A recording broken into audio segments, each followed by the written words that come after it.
Hey guys, so today I have Vivo's new phone, the iQOO 9 Pro. I think that's how you say it. This is the Chinese version, so it's not officially released in the UK or globally, so there will be Chinese software on this. I got this from Giztop. I think it's around about $1,000, so you're talking £700-800 roughly in the UK. Now, first off, this box. Absolutely fell in love with this box. Love the style. iQOO 9 Pro, BMW Motorsport Premium Partner. Isn't that nice and smart? Let's have a look. That pops off. Phone to the side. And lift that up.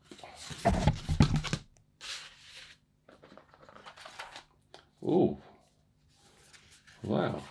Okay, hold on a minute. What's this?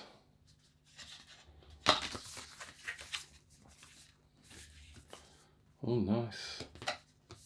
Picture of a car. What's this? Stickers? Well, that's in Chinese. I can't read that. Don't know why there's stickers in there. I'm sure someone can tell me in the comments below. But okay, you get that with it. Okay, a case. And what looks to be a position for the SIM tray tool. Oh, it's there. SIM tray ejector tool. A nice orange case. Oh, that's a nice meaty charger. 120 watt charge there, guys. 2-pin, so you will need an adapter. And what looks to be a Type-C charging lead. Yeah, it's got to be in it. Cool. Okay, the most important part, revealing the smartphone.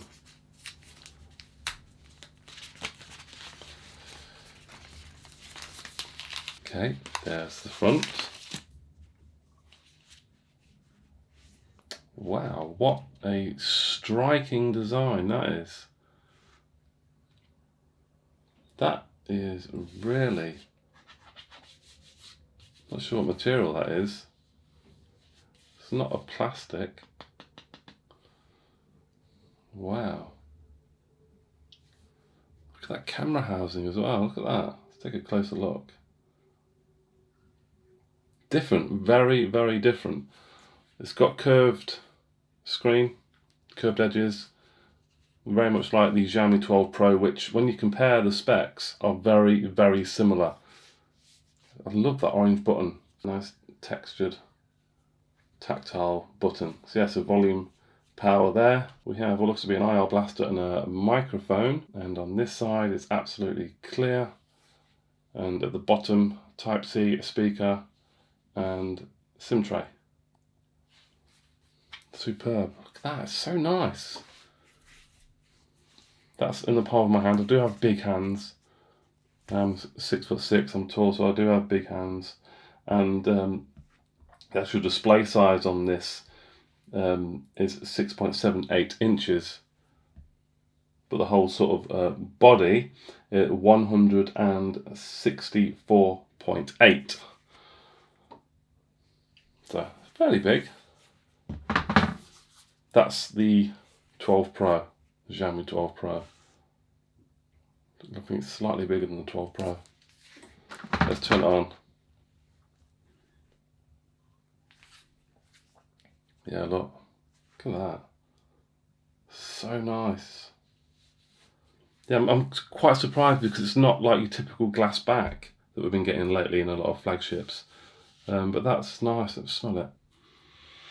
Yeah, it smells good. Smells really good.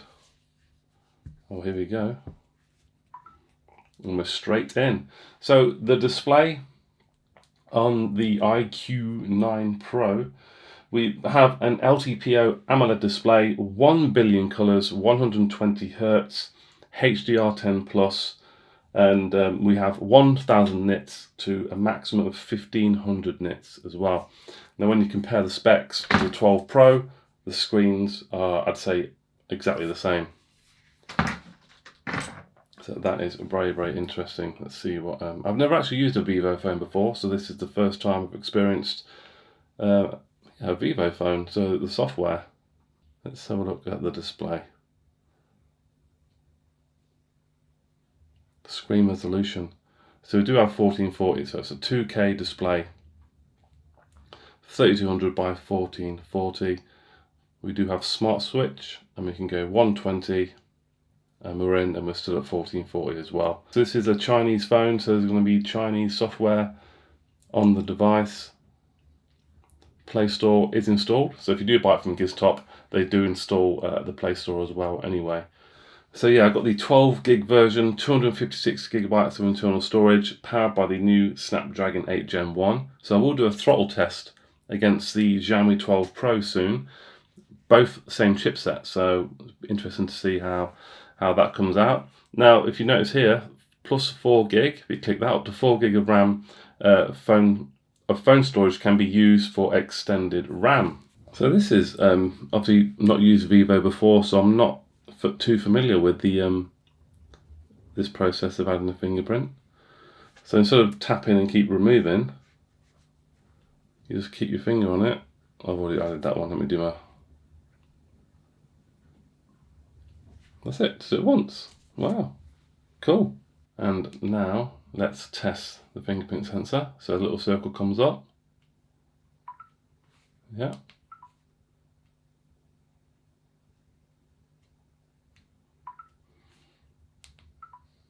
Do you have to wait till the circle comes up?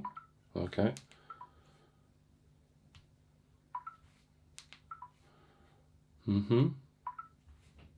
That's okay. Cool. Nice experience there with the fingerprint sensor on the iQOO 9 Pro. I want to delve into the cameras. That's where I really want to delve into next.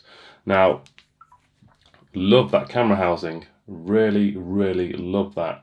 Now, the main camera is a 50 megapixel sensor. We have a 16 megapixel telephoto and a 50 megapixel ultra wide as well. Flip round to the front, and the front we have 16 megapixels there on the front. And in terms of video capabilities, 1080p 30 on the front, and on the back 8K 30, 4K 30 and 1080p 30.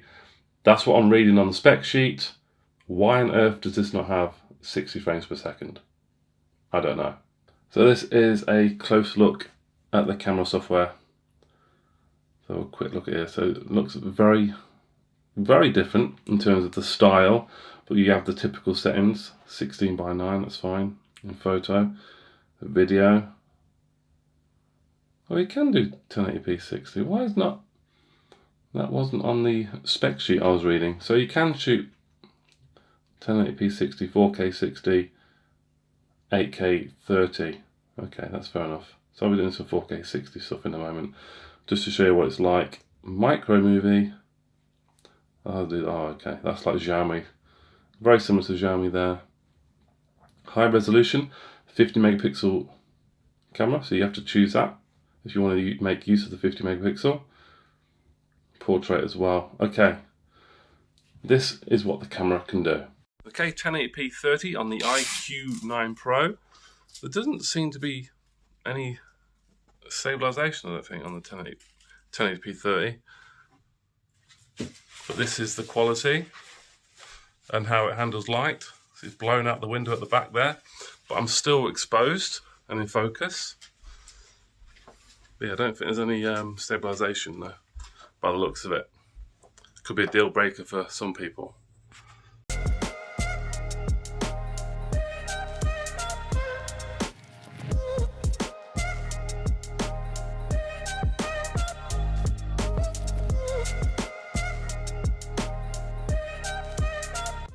Right guys, this is 4K 60. Now stabilization on this looks absolutely buttery smooth. Isn't that right, Rachel? Yeah, I like that. Now this is also 4K 60 again, but I'll show you on the video in a moment. In the settings, there's a stabilization button, and I'll just turn that off, but it still seems bloody stable to me.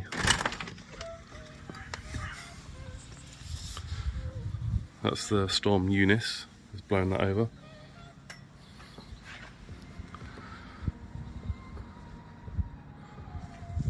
Okay, so what do you guys think? Let's go back inside.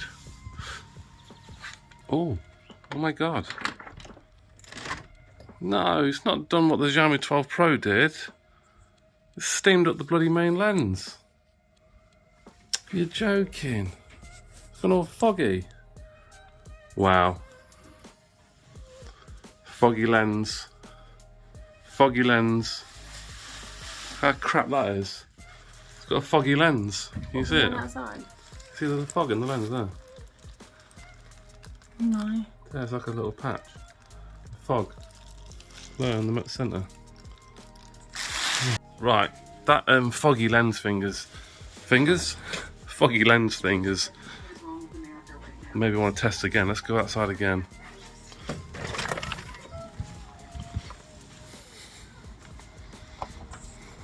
It's not that cold out here.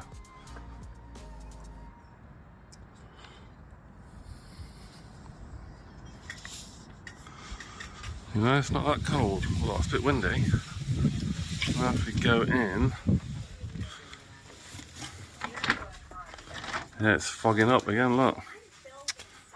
What if we switch to ultra wide? Okay, now we're on 4K 60 ultra wide. And there's stabilization as well, which is good. But there's no fogginess. Seems to be on the main one. Let's go out again. So 4K 60 ultra wide stabilization.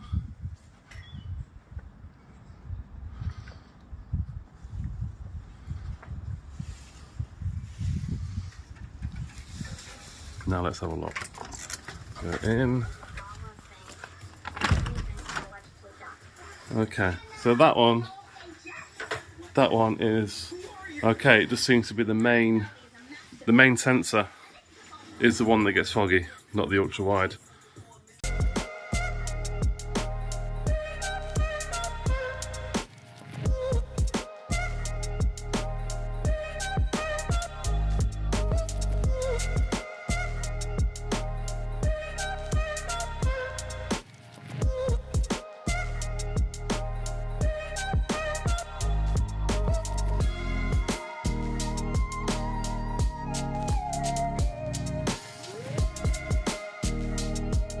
No, you saw it guys, didn't you? The foggy lens.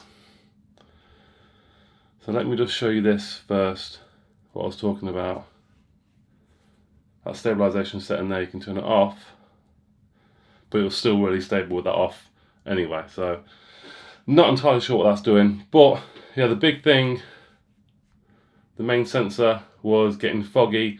Switching to ultra wide, it's not affecting that lens, which is good. It's only affecting one, but yeah, very disappointing there.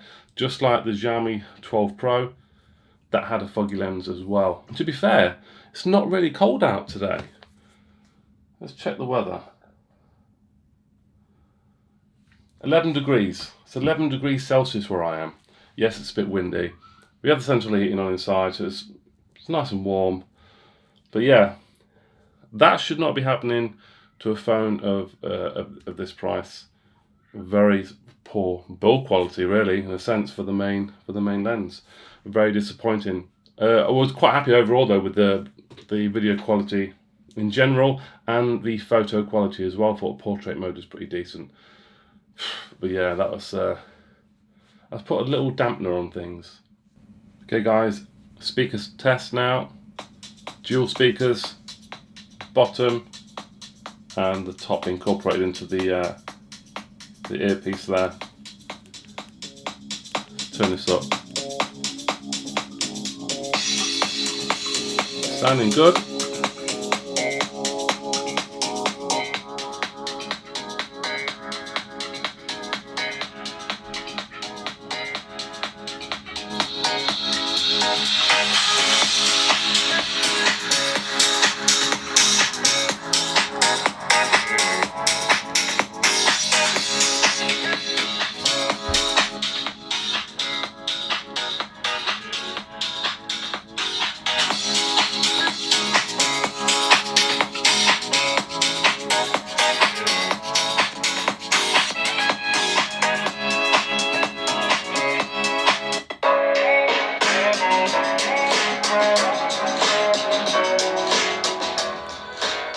yeah, guys, not bad at all.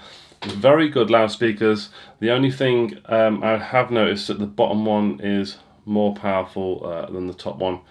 It's kicking out a few more different frequencies than it is up top. This top one sounds maybe a little bit more muddier than the bottom one.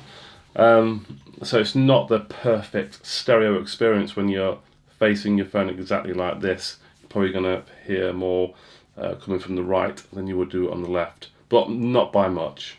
So this has been my first look at the iQOO 9 Pro. Overall, in terms of build quality and design, it looks absolutely tremendous. Looks really nice, quite unique in a certain way. I do like the camera housing, the lovely textured back, the tactile orange power button there on the right. I mean, in terms of build, it's very similar to the Xiaomi 12 Pro. The screens, I'll say, are pretty much identical. Fingerprint sensor seems to work okay as well, which is good. Sound quality, very good as well. I've just got to get used to the software. Obviously, it's only a Chinese version software, but I've got Play Store on here. Look, Play Store's fine. 120 Hz refresh rate. Yeah, it's looking very good so far. The only issue, obviously, I've also actually sorry to skip that. I've installed the Google keyboard as well. Haptics are quite nice, quite soft, don't feel cheap. Yeah, the only issue I have is the camera, that foggy lens. Other than that, I think the camera quality was pretty good. Video quality as well, the stabilization really buttery smooth. I will install this new Orange OS update now, I think. Have a play with it, might do some camera comparisons, see how much traction and success this video gets. Then there might be further content on this phone in the future. Thank you all very much for watching. Pop any questions you have down below. If you enjoy this content, hit that subscribe button, smash the like button as well, and I'll see you soon. Bye bye.